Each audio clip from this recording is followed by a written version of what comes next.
The Supreme Court has wrapped up its term with two more major decisions on the environment and immigration, and Justice Ketanji Brown Jackson is now on the bench as the first black woman to serve on the nation's highest court.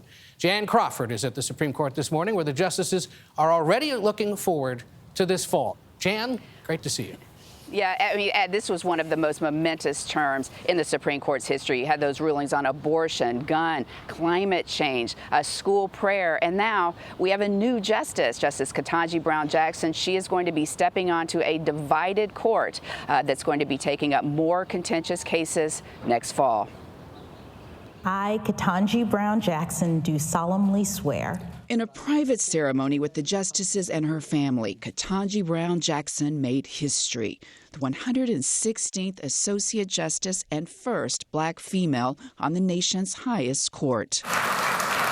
It was a moment of hope and collegiality to end an historic and divisive term up to the very end.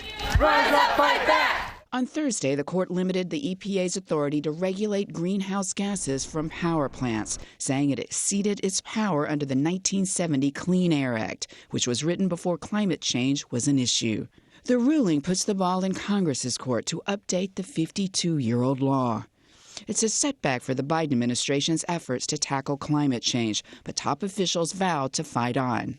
This is about protecting public health. This is about advancing our interests of our families and our workers. We're going to keep moving forward, even though the Supreme Court would like to look backwards and hold us back. In a separate opinion, the High Court Thursday sided with the Biden administration, allowing it to end the Trump-era policy of requiring asylum seekers at the southern border to remain in Mexico while their claims were decided. The court's latest term saw a blockbuster ruling overturning Roe v. Wade and letting states set their own abortion policies. We want justice. A decision that sparked protest across the country as politicians and state courts scrambled to respond. The decision, along with other rulings this term on school prayer, guns, and climate change, shows a court that is firmly turned to the right, with 6 conservatives and 3 liberals.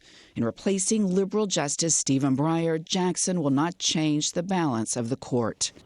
But there is a saying that a new justice makes a new court, so she is certain to have an impact, and we'll see that begin in the fall when the court takes up other cases, including affirmative action, voting rights, gay rights, and election procedures. Gayle? I watched the swearing-in ceremony. It was really a wonderful thing to see. Thank you very much, Jan.